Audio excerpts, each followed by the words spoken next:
know you gotta pack up your tent and ride. Pack up your tent and ride. Good grub cooking on a fire tonight. Pack up your tent and ride.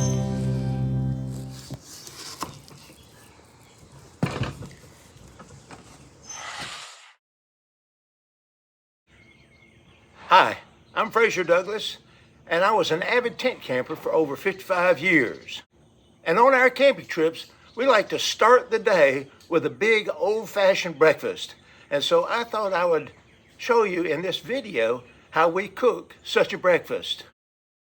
Helping me with this video will be my wife, Ava, and our grandson, Leonardo. I hope you enjoy this video. When planning to cook a meal over a campfire, you'll need to first set up your kitchen. You'll need a place to store your cookware, utensils, and dishes, plus a place to store your food. You'll also need a place to cut and mix your ingredients, a place near your stove where you can put your utensils and dishes, a place to build your fire, a place to eat your meals, a place to clean up after your meal, and perhaps a shelter that would give you a place to cook and eat your meals in bad weather. Now, most campsites and developed campgrounds have a picnic table and a fire ring, and these two amenities plus the back of your car could be organized in such a way as to create most of these places. You could set up your dish storage and food prep area on one end of the table and use the other end of the table to wash your dishes and clean up. You can store all of your food in the back of your car, which is the recommended procedure for avoiding bear problems here in the eastern United States. And use the middle of the table to eat your meals. If you're lucky, your campsite will have a pedestal grill, which allows you to stand up while cooking rather than having to bend down or kneel down to cook on the ground. And if you're real lucky, your campsite may have a second table which you can move close to your cooking area. Unfortunately, many campsites do not have the latter two amenities, and their table and fire ring are so far apart that you can't use the table to hold your cooking utensils and plates. Furthermore, many campsites have concrete tables or very small tables that do not provide the space to set up a comfortable kitchen. So when packing space permits, it's a good idea to pack an extra table or two. These roll-top tables are very easy to pack, and larger tables could be tied onto the top luggage rack of your car. A second task to do before cooking over a wood fire is to find some firewood. In the past, this wasn't too hard. If you were staying in a campsite for several days, you just loaded some firewood up from your home. And if you're only staying for a day or two, you could usually go out in the woods and find enough firewood to make a couple of fires. But recent policy changes have made each of these two practices no longer feasible. So now, when planning a camping trip, I search the web for firewood dealers near that campground, then call that dealer and ask them if they have aged firewood available for sale, and if not, if they could refer me to another dealer who did have it. When planning your camping trip, you should also think about how you're going to get your fire started. Before departing, I would make a fire starter bag containing an ignition source, newspaper that I'd use for tinder, small kindling, and large kindling. Then when I got to the campground and got set up, I'd go get my firewood and split it into small pieces about 1 inch in diameter. Then I'd cut some of these pieces in half, making each one about 8 inches long. Once my wood is ready, I crumple up 2 small pieces of newspaper and then place a handful of small kindling on top of it like a teepee. Once this wood starts burning, I add a second handful of small kindling and then several pieces of larger kindling. As soon as all the wood starts burning good, I rearrange the large kindling into a log cabin pattern and start cooking. The hardest part of this breakfast will be to bake flaky biscuits without burning them. Over my lifetime, I have cooked biscuits with many different recipes with all-purpose flour, self-rising flour, Bisquick mix, lard, butter, Crisco, buttermilk, plain milk, and so on. But I think the best biscuits for camping are these Grand's canned biscuits, which can be refrigerated in your cooler for several days without spoiling. We'll bake them in this vintage 5-quart Wagnerware Dutch oven with a flat 10-inch Lodge lid. We'll place this Dutch oven on a 3-inch trivet, which was set inside of a 10-inch galvanized animal feed pan. When baking biscuits in your Dutch oven in the campsite, it's much easier to use charcoal. But today we're going to be using these 4-inch pieces of wood, which we put onto the fire after it starts burning good. When the flames begin to settle down, we'll put the Dutch oven on the fire to preheat for a few minutes, and then we'll put the biscuits in.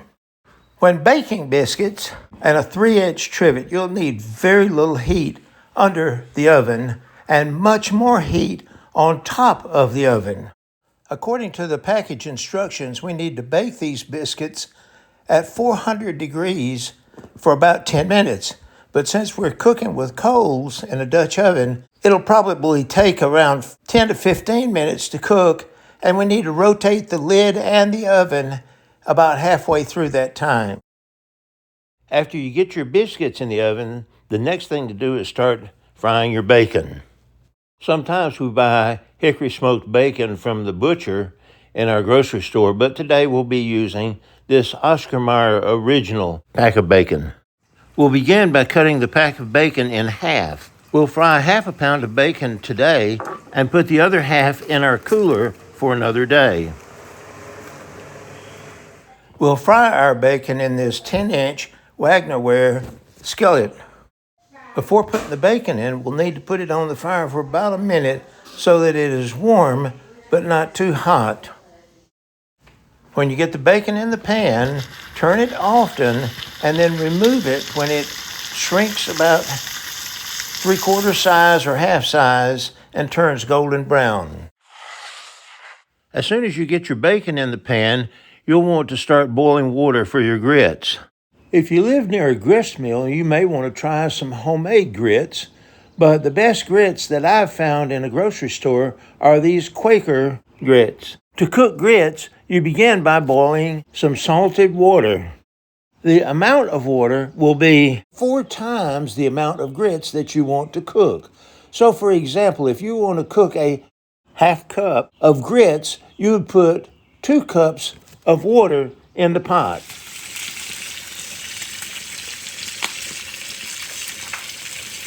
Okay, I need a spoon.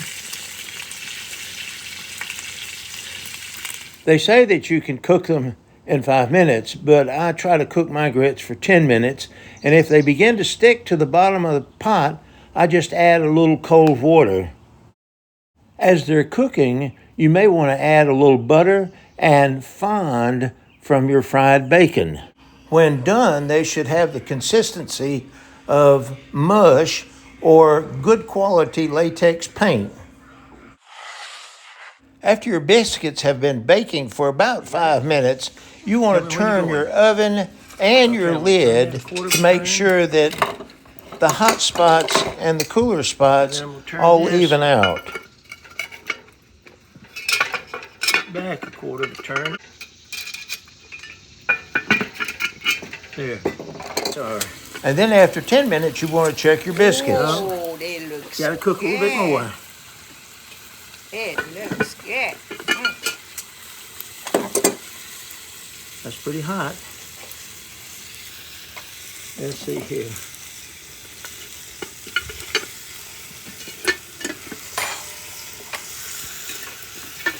And so we cooked them another 3 minutes, and that was all that was needed.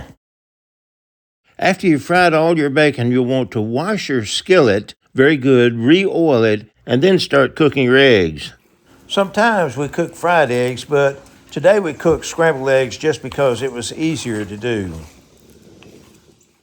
Before cooking our eggs, we put enough bacon grease in the bottom of the pan to completely cover it.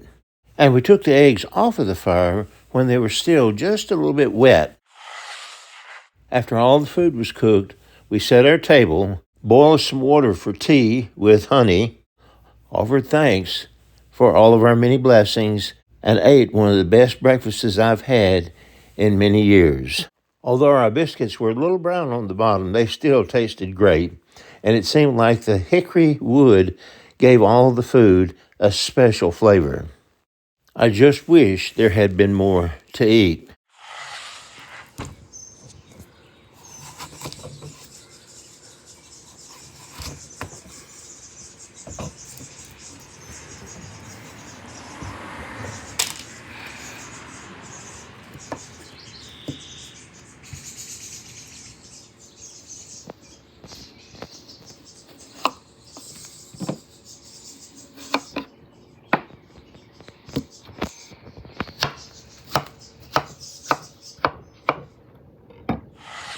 For more information about camp kitchens and campfire cooking, please visit my website, moderntentcamping.com.